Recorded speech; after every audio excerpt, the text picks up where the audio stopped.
many times have I made you without you? Going for once. Yeah, that time I was feeling good. That time I was sick and half dead. What was the problem? Asthma. Huh? Asthma.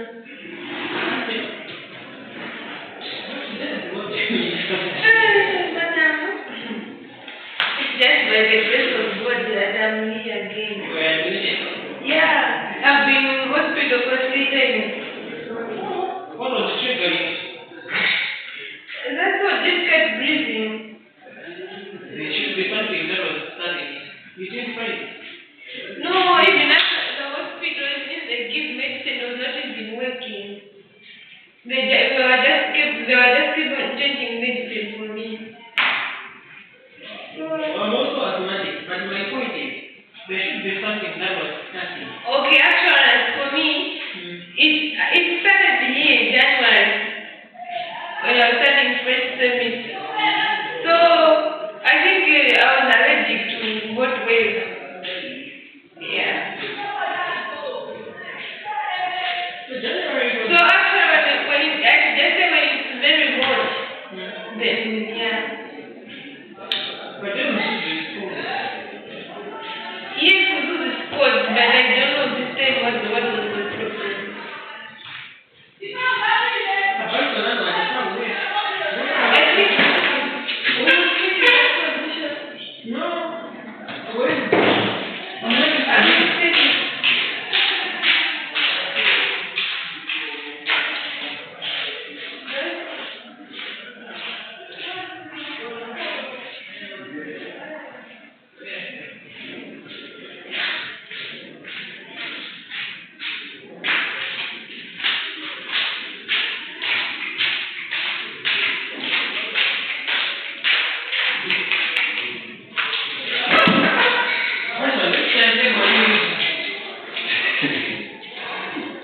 Last time when we met, was this one in this class? Especially from 5. No. I don't know if you even remember what we did last time. But what have you seen there? Why? He knows what. Hey, He knows what. Let me find out. What were we learning last time? What about you're getting fat? Why? You eat a lot. You're saying that you can you want me to food over here? Peace of mind. Wow. Michael, mm. what did you learn last time?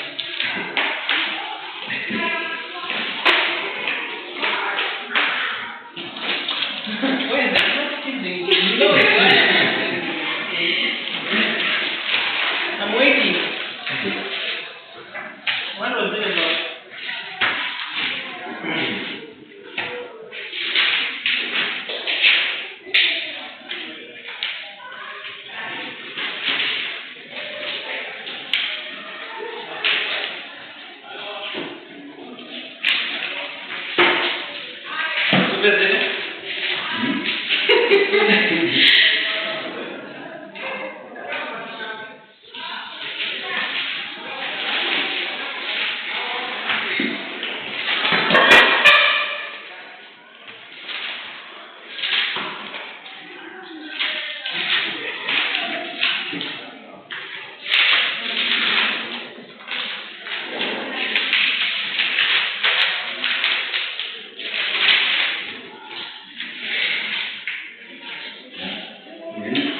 Strategies and methods of enhancing communication in the community.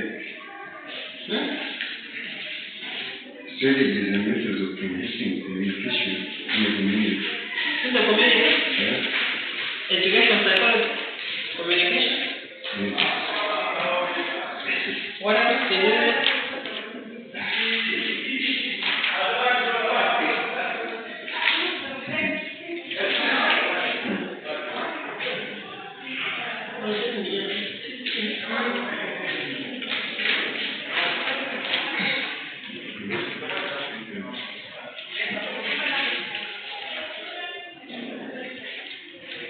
This is year 1.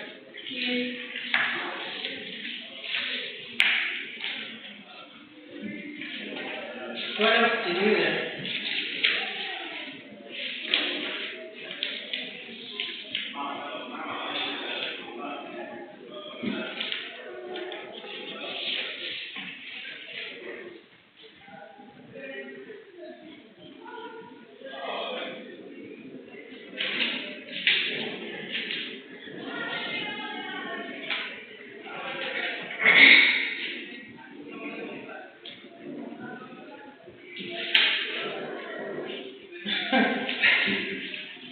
What is the communication all about? What is it talking about?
How many times have we made this exercise?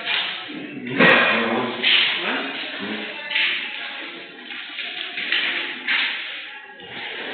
The other time, yesterday you guys ran away from class because you couldn't wait for 1 to 3. Madam, but you didn't even say that you can wait 1 to 3. You didn't even say that. I said the class 1 to 3. But as for me, I just asked you meeting. Did you not say that way? Were you not saying no on behalf of West? I know nothing Alright, can about we it. agree on Can we agree on it? Yes. You guys are behind. So as we work on covering the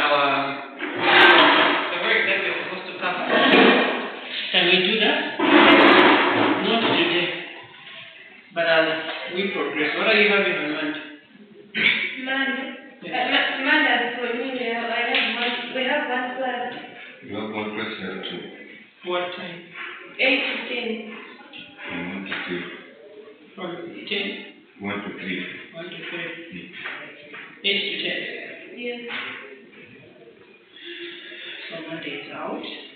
We can't meet on Monday because Monday 8 to 10. I have another class 10 to 12. I have another class. She has a class 1 to 3. On Tuesday, like today, I also have classes the way we are. From 8 to 10, 10 to 12, and 1 to 3 I have classes. Wednesday, you tell me when is your class on Wednesday? Tomorrow I have another class. Foundation studies. Eh? Foundation studies. Yes, we are back from foundation studies. No? Let me see when I am free.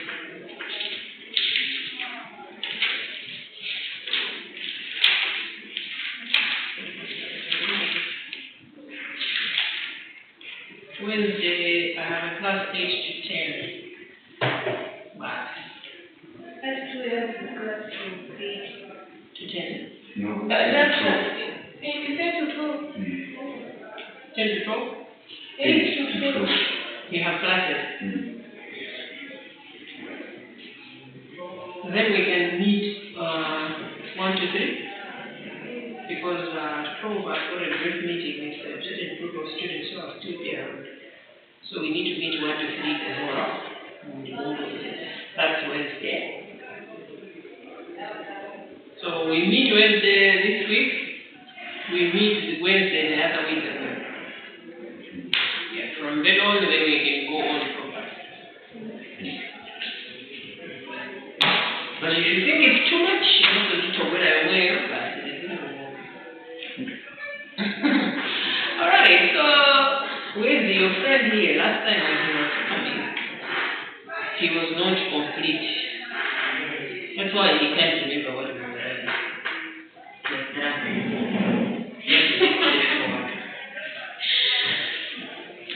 By the time I realized that I'm talking to myself, it was too late. So what I'm going to simply do here is we'll still talk about what is educational psychology.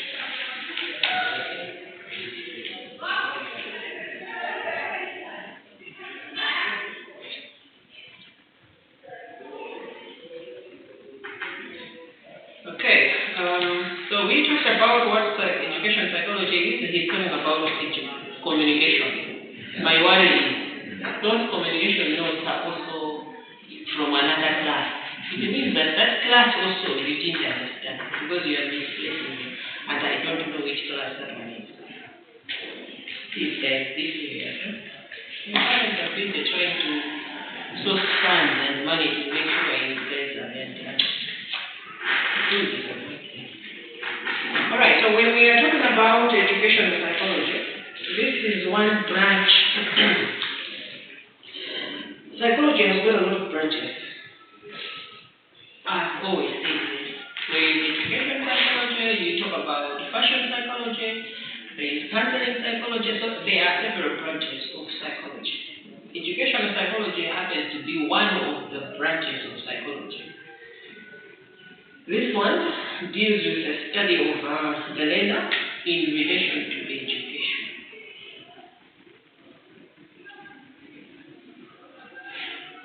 Okay, education psychology studies the learner in relation to education. So, it as a branch of psychology, this one specializes in, or it concerns itself with suggesting ways and means of improving the process as well as the product of education. When we say the process and the product of education, what do we mean? The process, we are talking about the learning itself.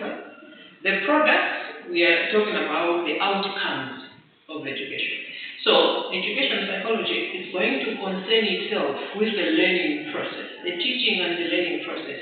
But after concerning itself with the teaching and the learning process, it will also concern itself with the outcome. After the process has happened and finished, what is the outcome? So, whatever educational psychology is going to do, it is simply trying to find ways and means to make sure that learning and teaching becomes easier. But at the same time, it is also finding ways and means to make sure that students, after finishing school, they should have better results. But again, taking care of the teacher as they are teaching, they should not do it with a lot of problems. So, it suggests ways and means of improving the process and the products of education by enabling the teacher to teach effectively and the learner to learn effectively with minimum effort.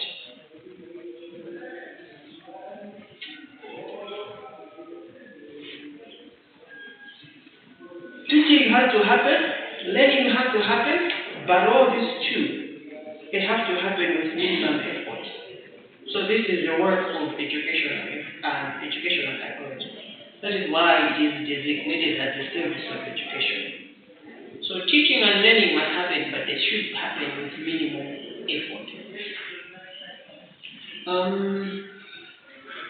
Education psychology has also made the work of a teacher simpler. It has simplified the tasks and the efficiency of the teacher.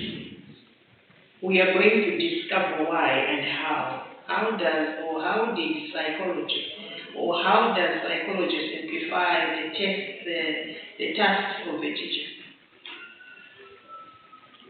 Okay, apart from simplifying the tasks of a teacher and improving the efficiency of the teacher, psychology has also done the same to all those that are connected in the process. and products of education. How does it do that? It supplies knowledge it supplies essential knowledge and skills to the people. Alright, when we are talking about education, it's not just about the pupil and the teacher, no. We are talking about the pupil and the teacher, yes. The learning environment, yes, but we are also involving those that are into coming up with a curriculum. What we are learning today, somebody sat down to say, this is what the first year student, second semester is supposed to study. How did they come up with that? Psychology played a part. So psychology has made it a way that whoever sits down to come up with a curriculum has to find it easy.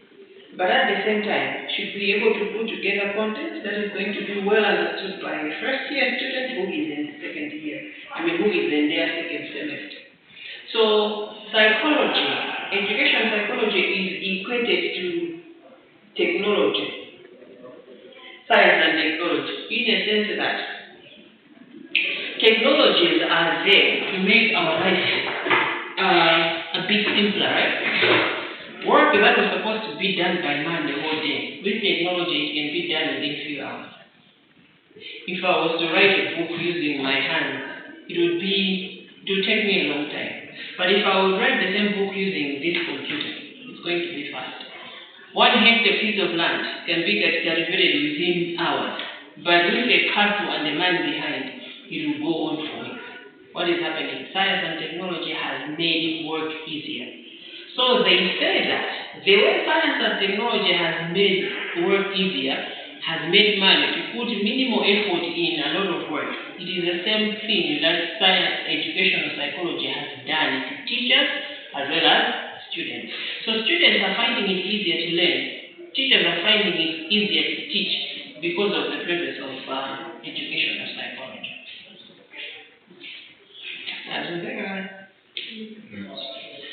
Alright, so let us look at the nature of educational psychology. The nature of educational psychology. What is educational psychology like? So, the nature of educational psychology is said to be scientific.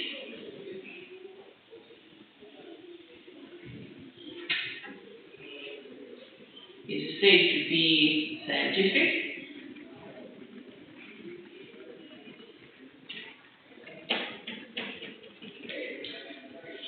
Why is it said to be scientific? Because it is organized, systematic,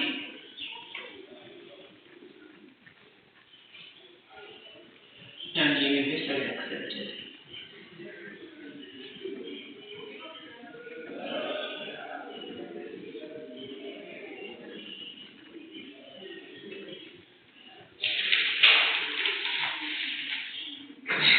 It is said to be organized, systematic, and universally accepted bodies. So that's why it is said to be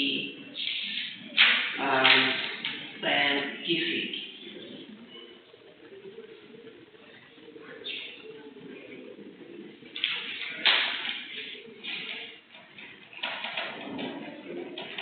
Okay.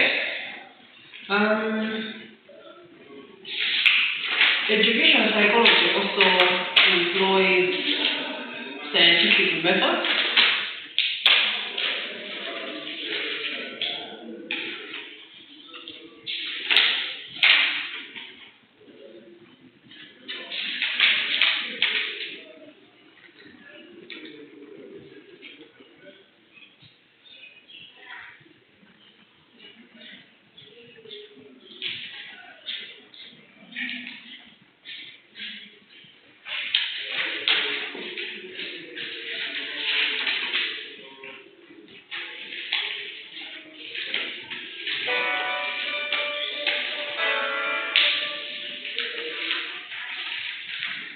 Employs scientific methods in its study, and its results are subject to further verification or modification. When we are talking about something being scientific, we are talking about something that can be verified using scientific ways, but at the same time, if something is scientific, it can be out there, and people are free to take another research, to do another experiment on it, modify your results, or altogether question your results. So the ways that are used in education psychology, they are not fixed. People can come to question to say, no, a 2-year-old cannot learn through trial and error. A 3-year-old cannot learn through ABCD because I have carried out my experiment and I found 1, 2, 3, 4. Or better yet, they may not altogether write the methods that have been discovered, but they can simply make a bit of modification to whatever is being found on the ground. So that is why we are saying they are scientific, because they are subject to be verified further, but they can also be modified. So the nature of education psychology, one, it is scientific. But again, there is a constant search of the truth.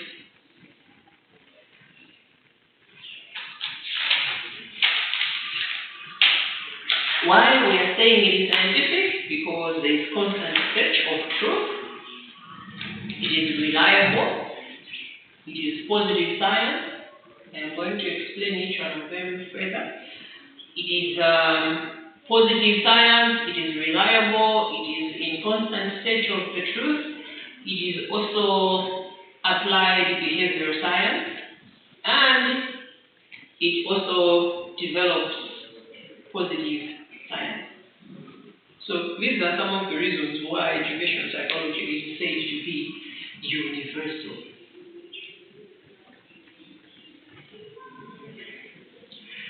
Okay, so let us look at these points that further describe to say education psychology is scientific.